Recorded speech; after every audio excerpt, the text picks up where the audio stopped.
Thank you for joining us for another power-packed message from Dr. Myles Munroe, provided by Munroe Global Incorporated and MunroeGlobal.com. We transform followers into leaders and leaders into agents of change. We hope that this message is a blessing to you as you advance your life and discover your purpose. Now, let's go into the message. In this segment, I am going to be continuing on the subject of leaders in the kingdom, and we want to, in the day sessions, deal with attitudes, rediscovering the attitudes that create the leader inside of you, that separate you from followers. And we were attempting last night to lay a foundation because I wanted to make sure that everyone in this conference understand that all of us were created to be leaders, but not necessarily of people. And one of the challenges that we are facing in the world today is that our philosophy of leadership has been produced by Greeks and Romans rather than by Christ. When I went to college, which was a Christian college here in Tulsa, I was shocked to find out as a freshman that the first required reading that they put on my list of books was the writings of Plato. It was required reading. Every university does that. As a matter of fact, I doubt any one of you sitting in this room who graduated from university were not required to study the writings of Aristotle, Plato, or Socrates.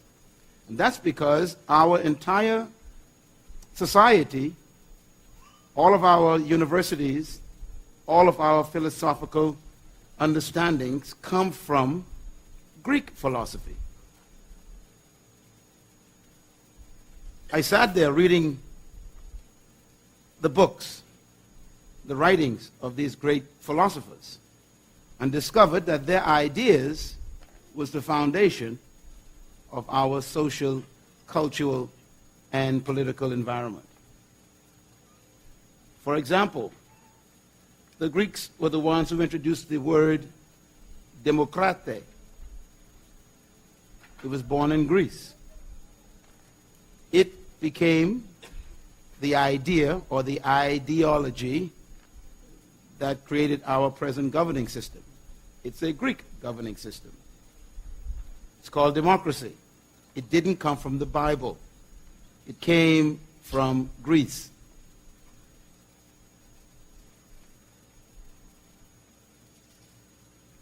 The Romans conquered the Greeks. And the Romans became the most powerful government on earth. They built an army that was so strong that no country in the known world at that time could defend themselves against Rome. Romans were interesting people. The Greeks were philosophers, but the Romans were utilitarians.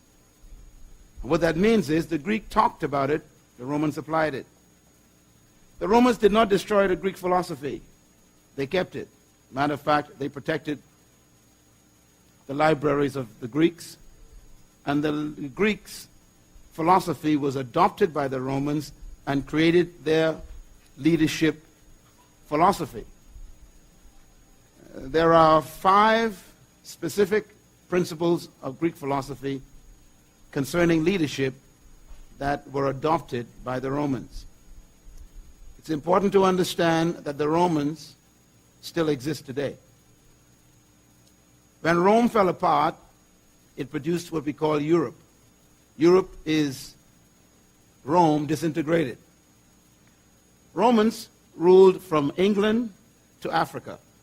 So all the nations in Europe, from England to Africa, live on the philosophical foundation of Greek philosophy, which was exported by the Romans, and the Romans educated, ruled, and they controlled the thinking of the world.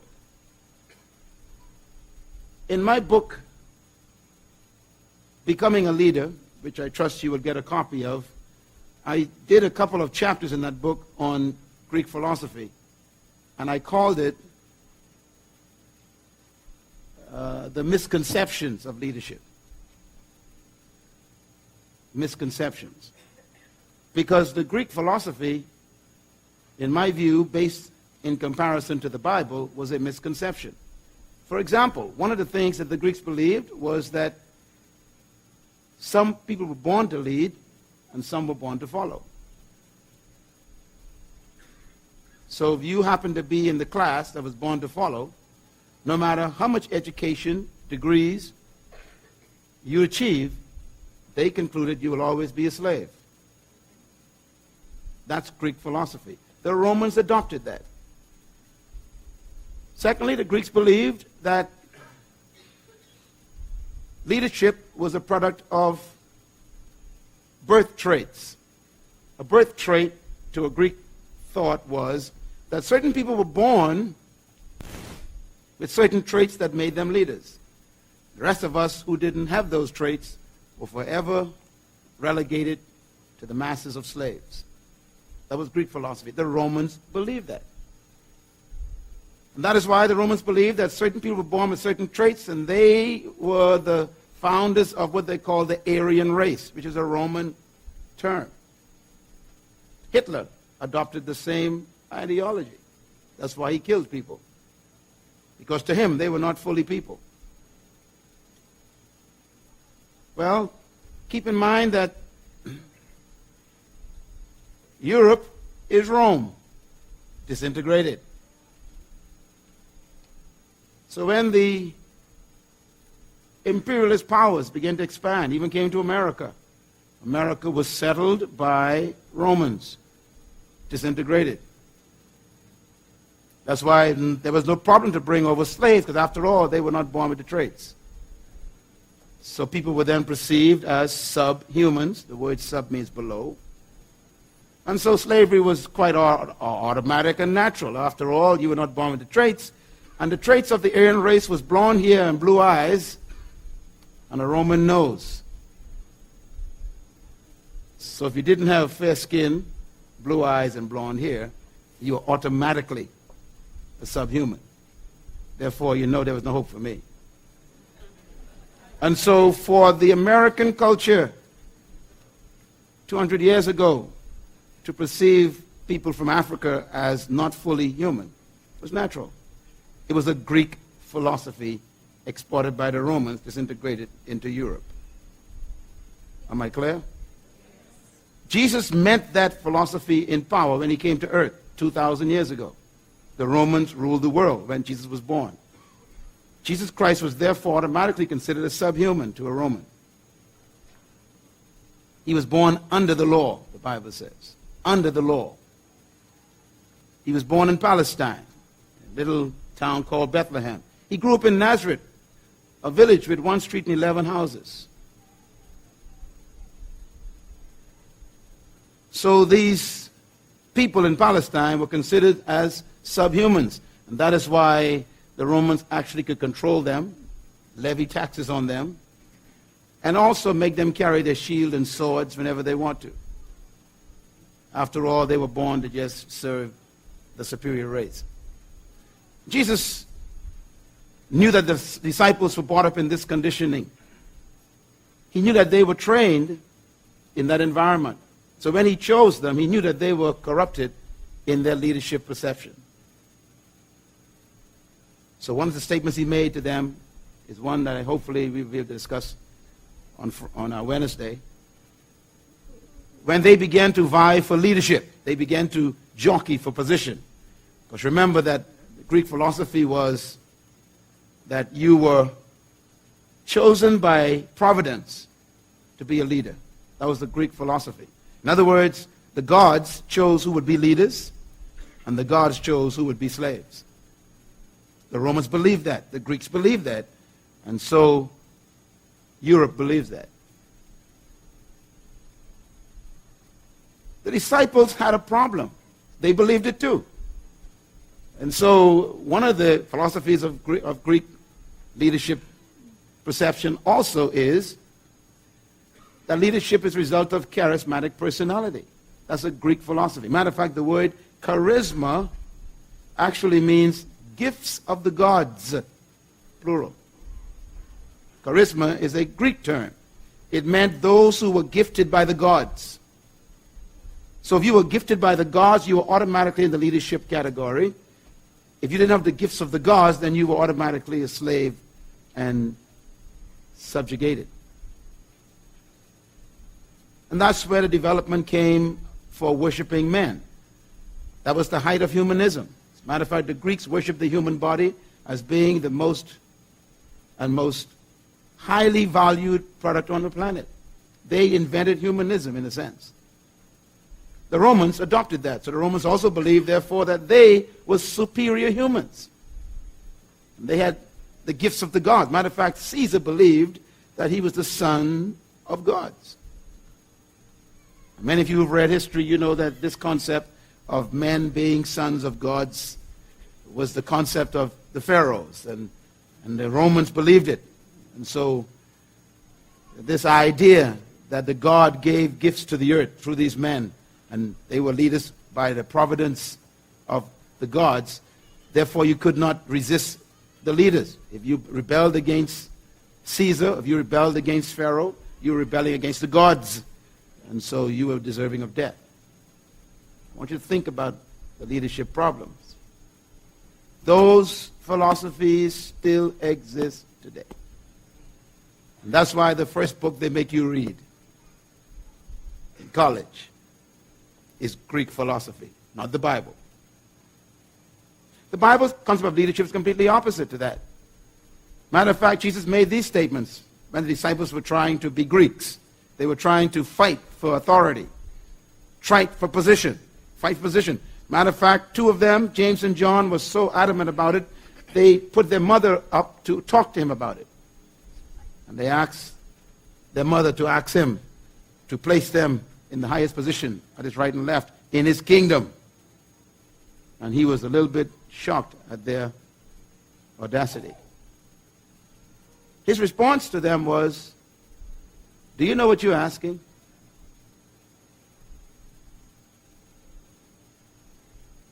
Very interesting question.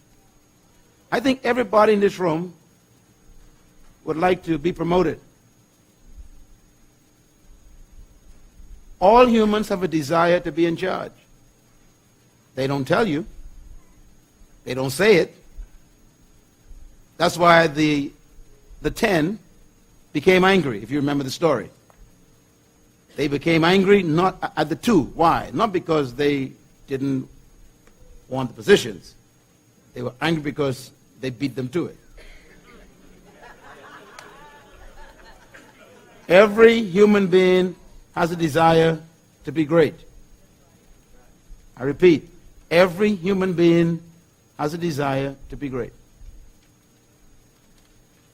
Many of them don't talk about it, but they think about it all day. You do. Because the desire for greatness is natural. Write that down, please. The desire for greatness is natural. Even a slave wants to be the master, but he doesn't talk about it. No one likes to be oppressed. No human. Even the oppressed don't want to be oppressed. We all have a desire to be great. We have a desire to be in charge. And what's amazing to me is that the desire for greatness was not rebuked by Jesus. As a matter of fact, his response to their passion for leadership was a positive. He did not rebuke them. James and John had the right attitude. They had the right desire. What they missed was the process. They wanted positions to be given to them. If Jesus Christ is Christ and he is God, then he should appoint them to be leaders. After all, the Romans believed the same thing. The gods gifted men to be leaders. So they were trying to get leadership by divine appointment. And Jesus asked them a question. He said, can you drink the cup I'm drinking? You want to sit where I'm sitting. Can you drink the cup I have to drink? The word cup is an idiom in the Hebrew, and it means price. It means cost. Write that down, please. Cup means what? Cost. That's why in the Garden of Gethsemane, when he was talking about struggling with the price of the cross, he said, can you take this cup from me? And he was talking about, do I have to pay this price for them? He's talking about the cost of something. He said, every position of leadership has a cup with it. I'm not against you wanting to be great. I'm against you not wanting to drink your cup.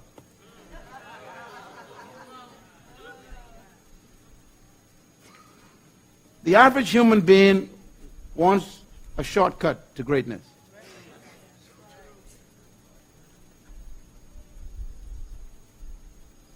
And then he proceeded to do something very strange. He then began a seminar on leadership. Because he realized that the other 12 were angry, the other 2 were misguided, and everybody wanted power. They wanted to be great. And so he made the statement. He says,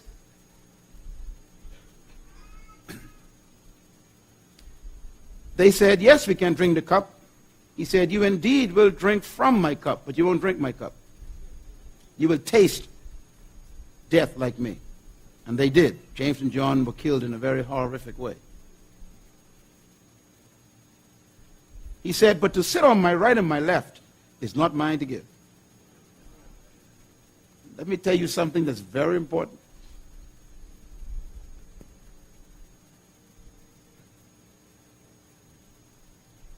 You cannot pray for leadership.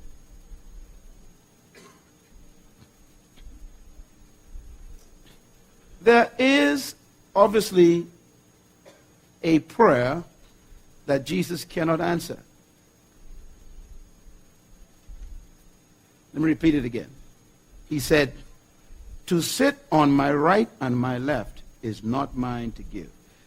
They were asking for what? Positions of leadership. You cannot pray for Jesus to give you a position of leadership. That's one prayer he said he cannot answer. I know you've been taught that Jesus can do anything. But according to Jesus, that's one thing he cannot do. He cannot give you the position of leadership that you are wanting. Very important. So no matter how you fast and pray for someone else's position, God can never give it to you. Why? The answer is the next statement. He says, these positions belong to those for whom they have been prepared. That was his answer. In other words, there is a position for everybody in leadership. And no one can take your position. Hey, boy, say belong. Say it loud. Boy, what a beautiful word. Belong means no matter what they try to do, they can never be you, and they can never take your slot in God's leadership. Very important. He was destroying jealousy, competition, suspicion, fear, jockeying for position, scheming, the stuff that you do.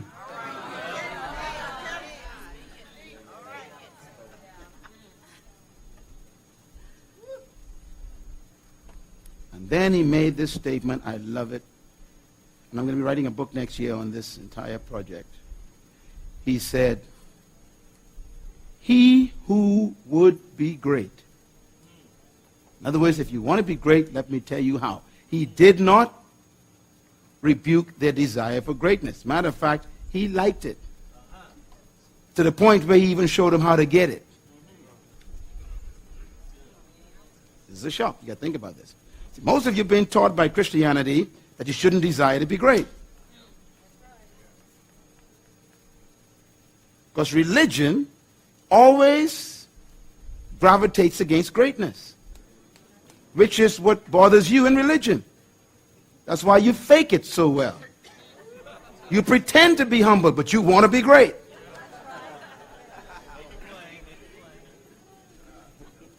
And I've come to set you free from your false humility.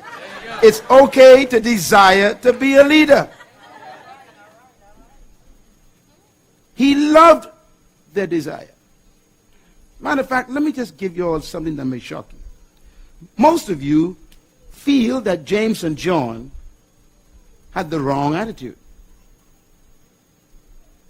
I disagree with you, because Jesus disagrees with you.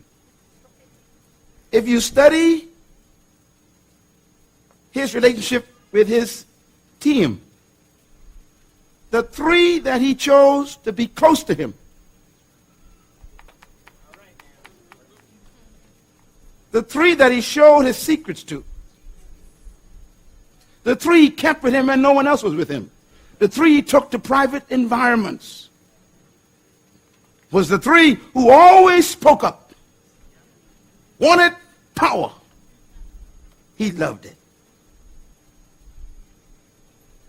And he went as far as to show them how to get it. He said, if you want to be great, here's how. And he told them a secret. He said, if you want to be great, you must become the servant of all the others and become the slave of all the others. He says, because you know that the Romans,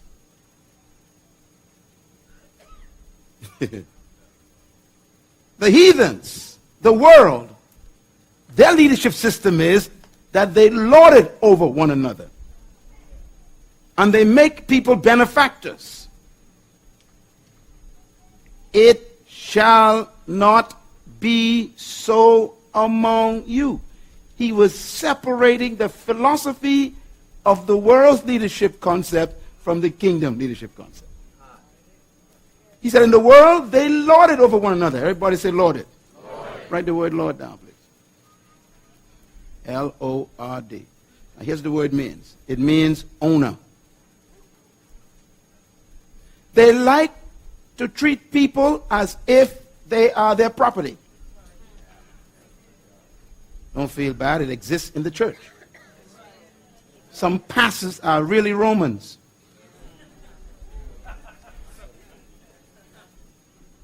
I don't want you to visit that church down the street. I don't want you to attend that service over there. I don't want you to go to that seminar. That's the Lord.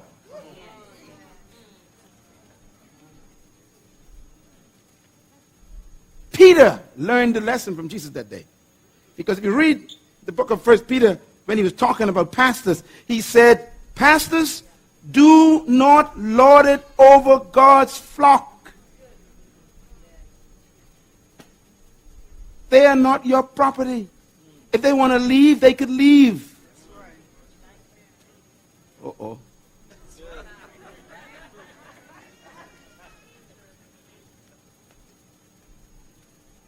If you are depressed by the departure of people from your organization, you are not a true leader.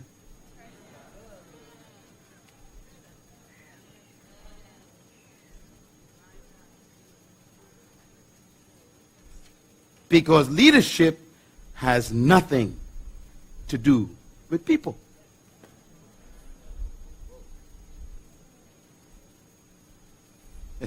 If you want to be great, he says, you don't focus on people. You focus on serving something to them.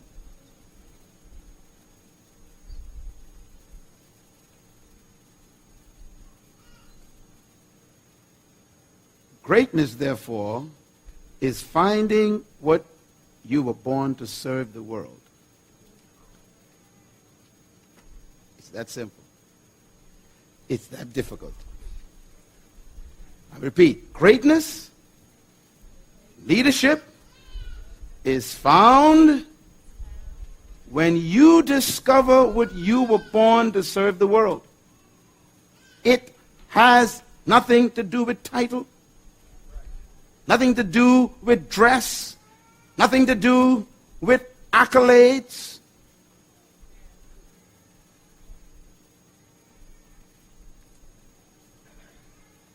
if you find which you were born to serve us, we'll look for you.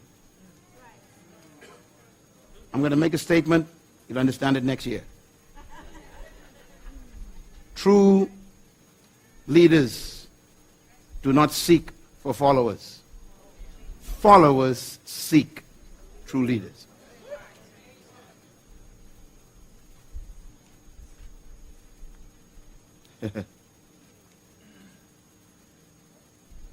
And so he rebuked the philosophy that day. He didn't rebuke the desire for greatness. He showed them how to become great.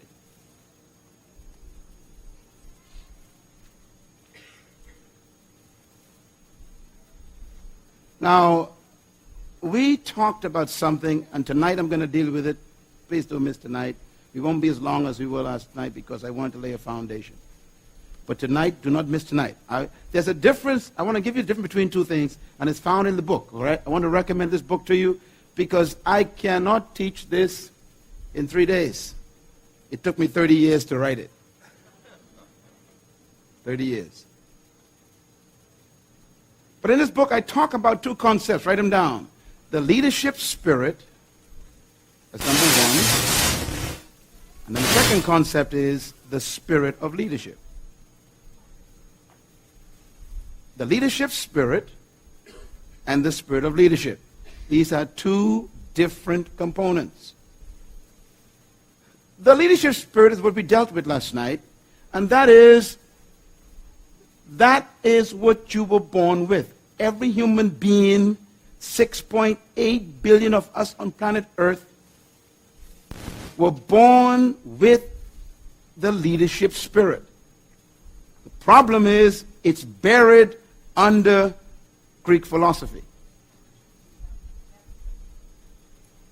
Every time, for example, this church would call a leadership meeting, only certain people show up. The majority stay home because they believe that's not for me. That's Greek philosophy controlling them.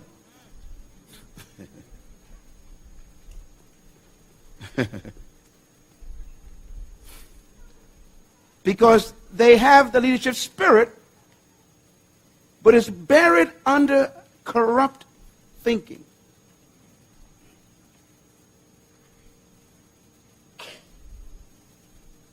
And so what I have to do, and this book is about it. This book is not about the leadership spirit, even though it explains it in 2 chapters. It's about the spirit of leadership. The leadership spirit, let me simplify it, is the nature of God that you were born with, which is a spirit of dominion. You were created to rule, to dominate, to control, to manage, to lead. That's why you want to be in charge. You were created for that. The dominion desire is natural in every human. That's why you hate to owe people money. Because the lender is always in charge of the borrower. And you don't like to be oppressed by anybody. That's why you hate to have bills and debt. Am I right about this? Every human being hates to be indebted to another human. Why? Because it gravitates against their natural desire. That's why you get sick when you owe people money. You become depressed. Your blood pressure has problems. Stress kicks in. And now your body begins to deteriorate with all kinds of diseases, including cancer. Because you're not built to be oppressed. Yeah. That's why you want to be rich. Don't lie to me and don't be false humility. Every single one of you in this auditorium and watching this program, every single one of you want to be rich. Am I right? Say yes. Yes. But you don't want to be rich for the sake of wealth. That's right. No. Right. Your desire for wealth is so that you could control circumstances. I talk about it in this book. The desire for resources is to dominate your environment. You want to control where you live, what you eat, what you wear, where you fly, who you marry, what you put on, what you drive. You want to control how long you go out, when you come back, whether you work or not, don't feel like working. You just want to control life. Am I right about it?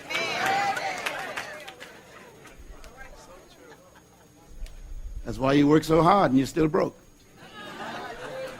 Because you believe if I work hard enough, I'll eventually not have to work anymore. It's a desire for dominion. That's all it is.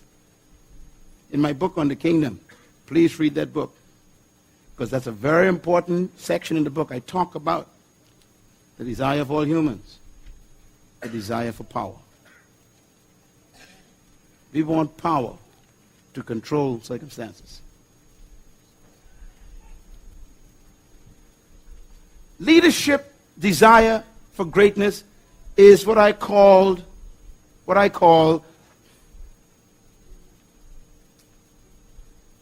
the leadership spirit.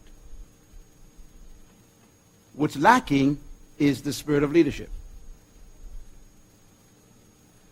And so let me talk a little bit about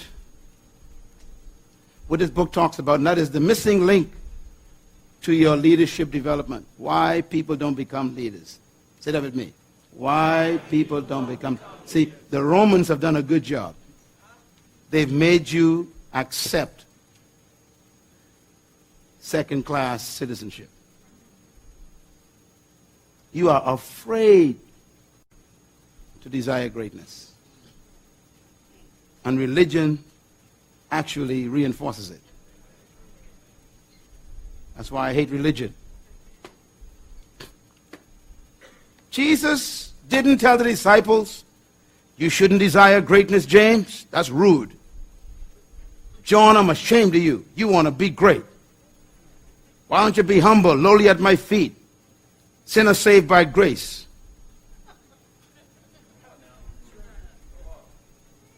He didn't do that. He said, hey guys, if you want to be great, here's how. Find your gift and serve it to the world. I'm talking something deep here. Servant leadership is not lowering yourself to other people's desires. Servant leadership is a lofty thing. It is serving yourself to the world. But first you got to discover yourself. Your gift is the key to your leadership.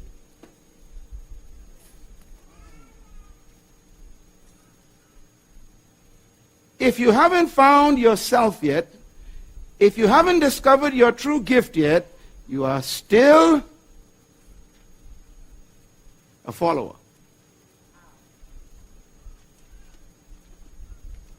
People have been looking for you all your life, and they cannot find you. They keep finding what society produced.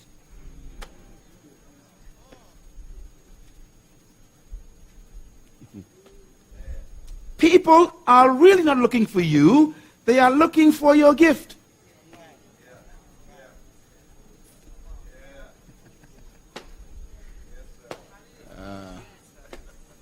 Let me give you the hint. Please don't miss Wednesday. Let me give you a hint. Jesus ended the seminar with this statement. He said, he that would be great among you shall become the servant. And he who shall be first shall be the slave. He who shall be what? First. He who shall be what? First. Say it loud. First. Now, I did some research on this concept because I want to know what did he mean. And the word he used is amazing. Let me put it in English terms. He that would be the first one they look for.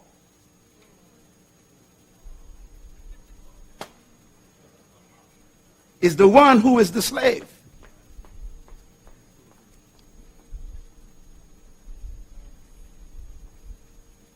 understand that. Let me give you an example. I got a phone call from T.D. Jakes a few weeks ago, and he said, Myles, I'm planning a cruise. And we had a meeting with my leaders. And we wanted someone to teach on leadership. And you were the first one that came to mind.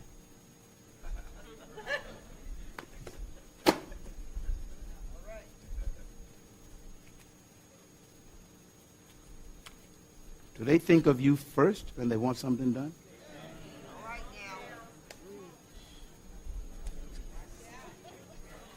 That's why you're not a leader yet. Because they can't identify you yet. They don't know the gift.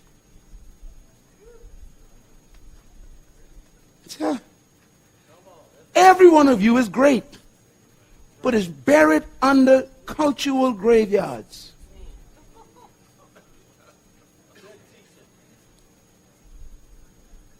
Let me ask you a question. Don't answer it. Just think about it. What are you known for?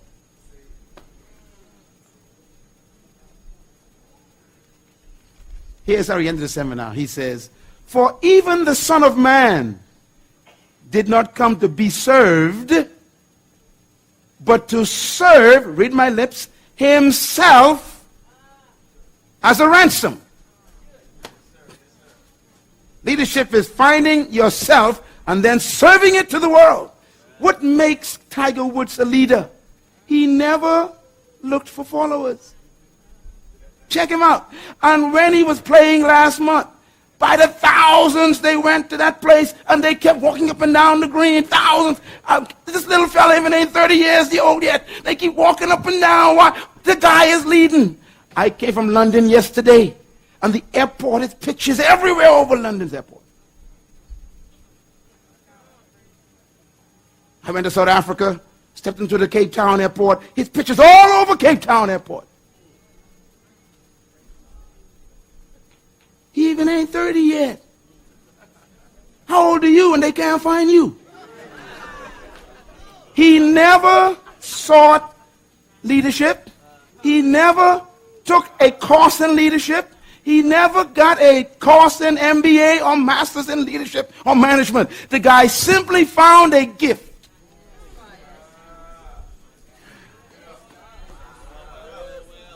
He discovered his gift.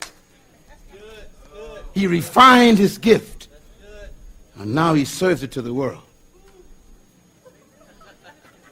He's a slave. How do I know? Read the books that they wrote about him. At 4 a.m. he's up on the course and you sleeping. You sleep too much.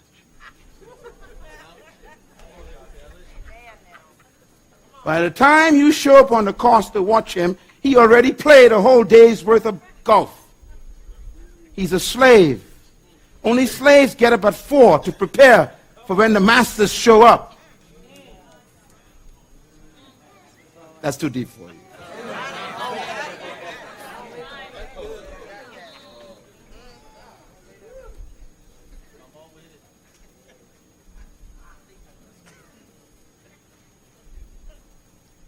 You cannot be successful and have 8 hours of sleep.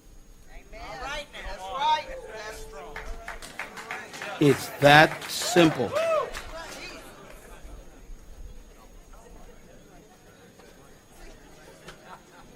Michael Jordan never took a course in leadership. Never took a course in leadership management, trying to rule people. He never sought followers. Found a gift. Developed his gift. Read his book. He was up at 5 a.m. before school. High school.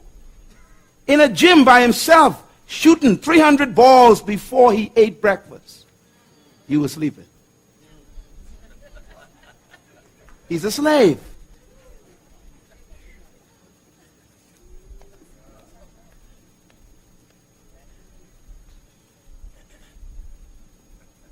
And you want to be great.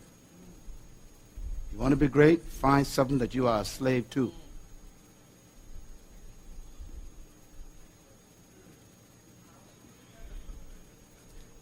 You don't want to know my story. 4 hours a night. That's it. I hate sunsets. Why? I got too much work to do. All right, now. And you can't wait to go home. Most people are so committed to going home, they never go to their dreams. They're more concerned about getting home than getting ahead.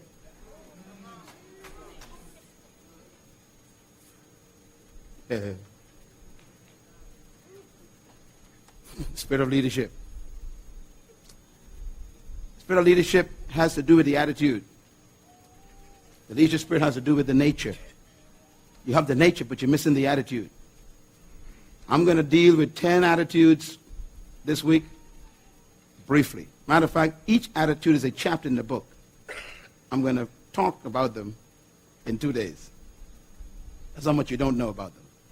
And these attitudes are what separates the follower from the leader, a leader from the follower. And your job is to cultivate those attitudes. You are sitting in the chair of a great person right now. The problem is you haven't connected the mindset with the nature.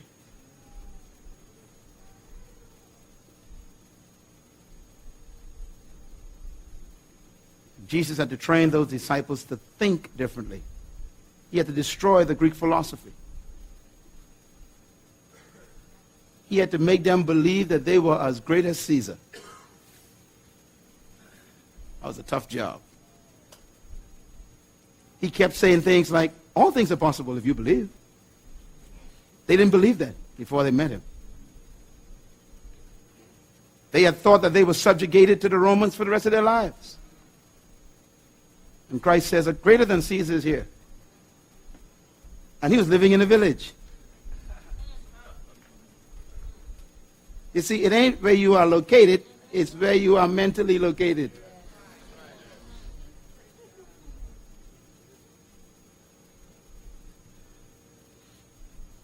The attitude is what makes a difference. Let me give you some thoughts. You can pick up after this tomorrow. The difference between a leader and a follower is attitude. Write fast, please. The difference between a follower and a leader is what? Attitude. That's all. Attitude. I know this may sound simple, but it's not. I wasn't born the way I think right now. I wasn't born this way. I had to go through a mental conversion. I was born into a family of 11 kids in a small island where I still live. I was an island-minded boy, 7 miles wide, 20 miles long. That was my home. And I was born on the poor side of the island. So, I had all kinds of problems. And I was born under the oppression of an imperial power who told me that I was half-breed, human. I had some barriers to overcome. Well, I showed you last night some pictures of me giving advice to governments, training heads of states. How do you move from being a half-breed to training a president of a country? Something happened between my ears.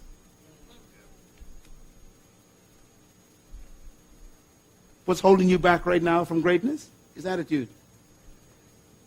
Attitude is more important than a degree from college. Nothing is worse than a PhD with a bad attitude. You don't succeed because you got education.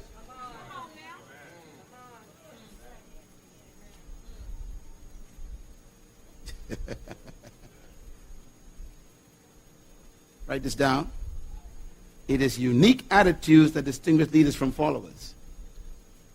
And these attitudes that a leader possesses produce certain behaviors that stretch the leader beyond the limitations of the norm. Leaders, because of the way they think, always live beyond the normal society. They never accept what you tell them. Leaders never believe your limitations. Because they have discovered some truth that makes them defy all convention. That's what makes them a leader. Matter of fact, the very concept of leading means you are leaving the present conditions behind. You cannot lead and maintain. I'm going to say it again. You cannot lead and maintain. Leading literally implies you are leaving something. That's why a true leader always breaks tradition.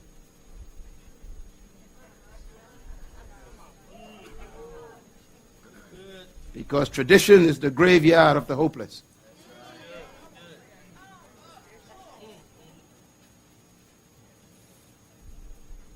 Let me suggest to you that what they taught you is not true.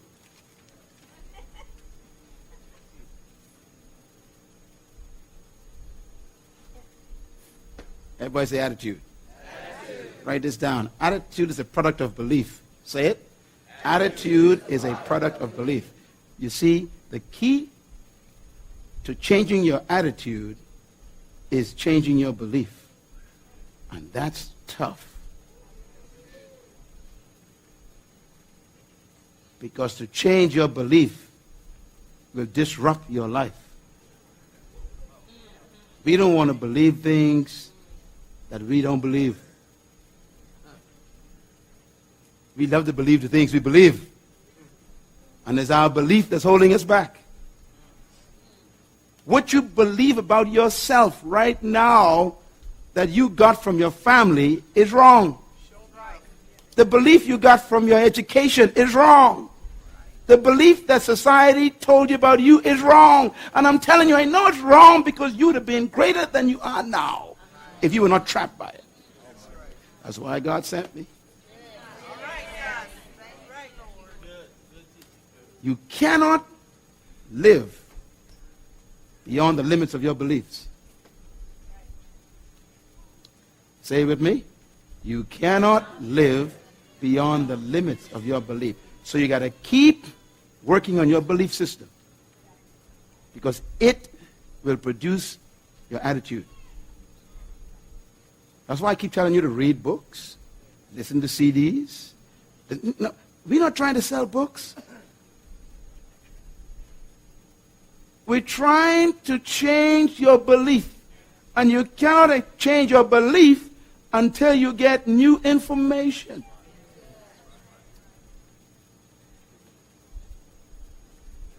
Everybody say belief. Write the word belief down. Let me just deal with that for a second, then we'll have to wrap up. I just gotten started, but we got to go. Everybody say belief. Okay, you got it down? Belief? You got it? Belief, okay. The word belief, I want you to write the word that Jesus used, okay? In the Greek, it's the word P-I-S-T-I-S.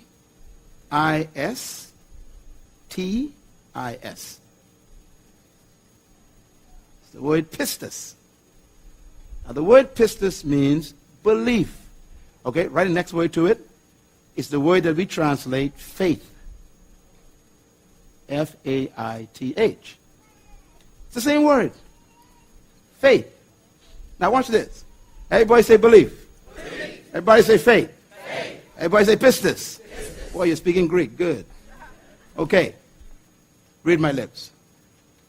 Faith cometh. Belief cometh. Pistis cometh by hearing information. Whatever you believe is what you heard. And what you heard may not be true. And that's the problem. What changed me was when I began to hear different information, like what I tried to share with you last night that you totally missed. And that is, you are God's. When I heard that, I was 15. I was reading the Bible at age 15. Read the whole Bible in 1 year as a 15-year-old. And when I read it, I said, that can't be true, because the preachers never told me that.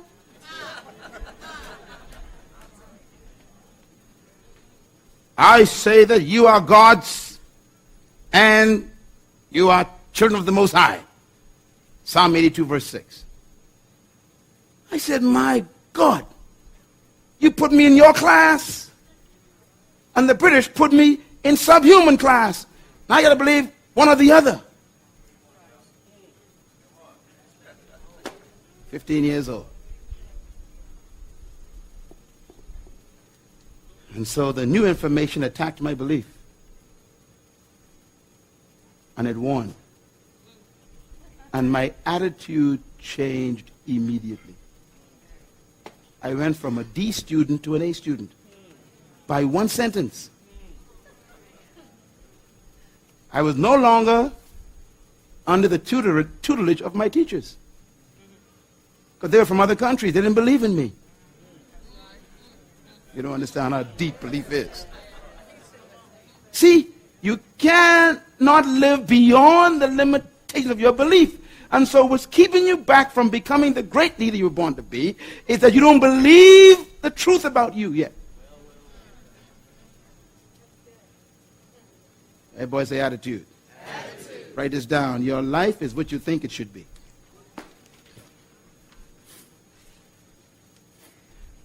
Skip lunch and use the money to buy this book. I dare you. Your mother don't know you. Your father doesn't know you. Your spouse don't know you. You don't know who you are. All they know about you is what you've shown them so far. That's all we know about you. And we haven't seen you yet. Your life is what you think it should be.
So you got to keep changing your thinking about yourself. As a man thinketh, so is he. So we got to change your thinking. That's what these sessions are about.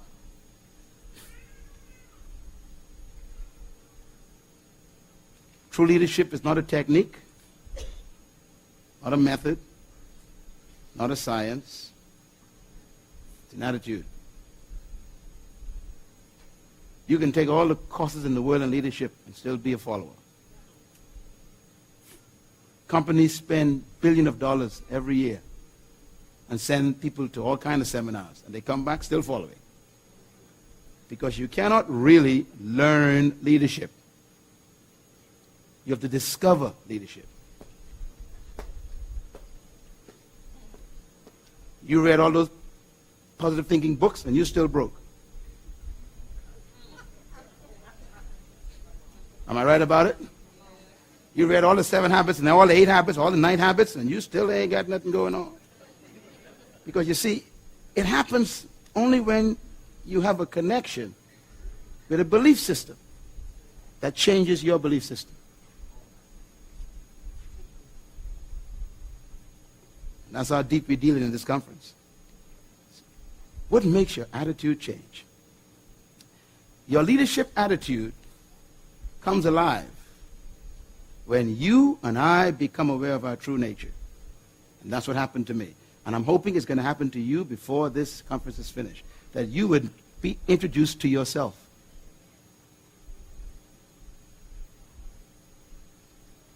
Who are you? When I discovered who I really was, I was free from everybody else's opinion.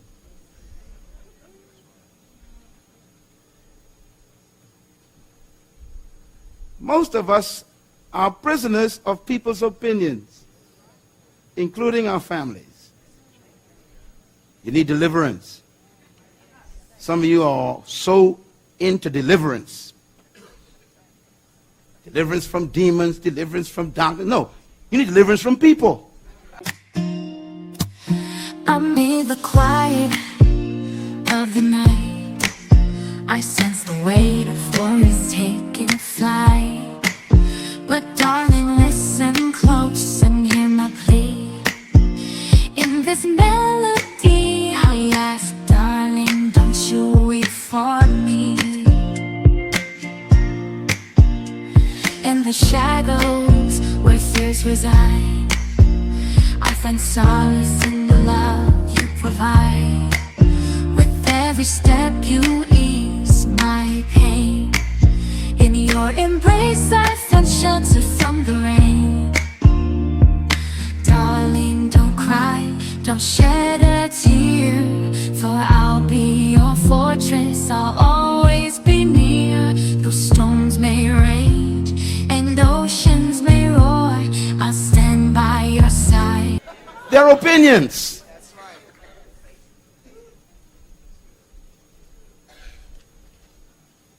The beliefs and convictions of a leader is what regulates the nature of their leadership.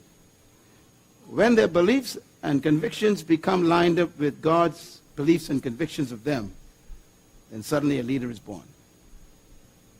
My prayer is that in this series, the next few days, you will be encountering the truth about yourself that changes your mind about you. That's my hope. You are a great man, and no one knows it yet. You are a great woman, and no one knows you yet.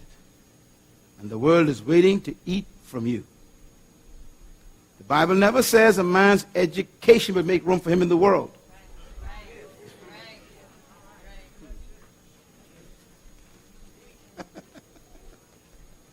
Oh, I was so foolish. My mother and father said, go to school, son, get an education, so you can get a job and be successful. Now, listen to the instructions. Go to school, number one, get an education. Whose education? The oppressor's education. Then, get a job. That's exactly what the oppressor wants. You only are educated to get a job, never to own a business.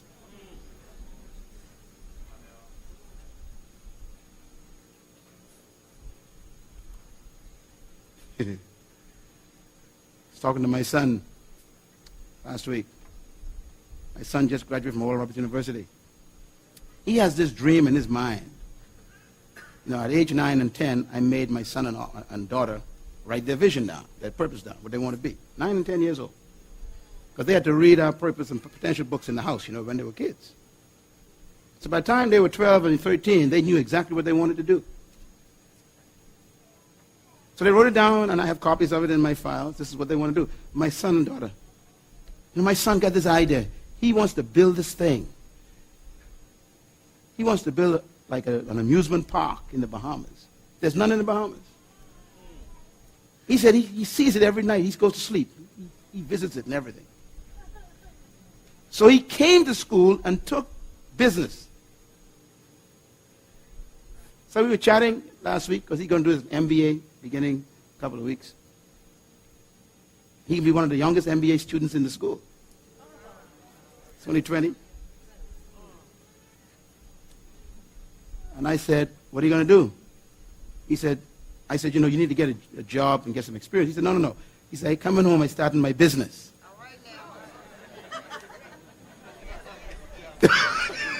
He bypassed job. Just went straight to business. His thinking is beautiful. Which means if he ever gets a job, it'll always be temporary.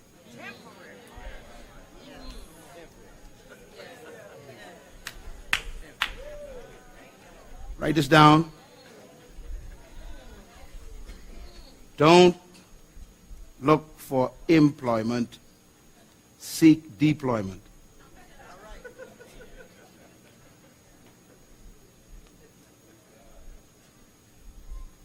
Deploy yourself. Release your true self. All employment should lead to deployment.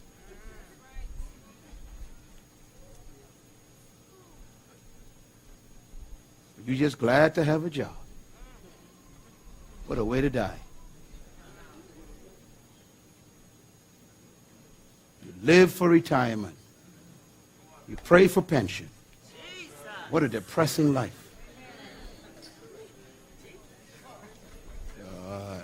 I gotta go. But I'm glad you came today. I gotta stop, because I don't want to keep you away from your jobs.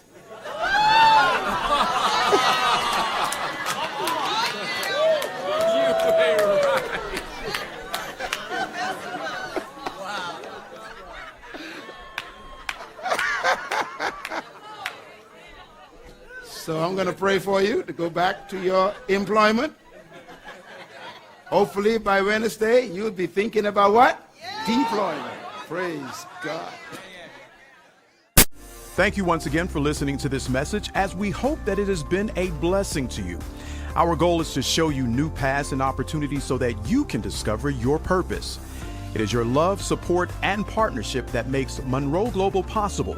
Please visit us online at www.munroeglobal.com for more product, partnership, or to join us at one of our live events around the world.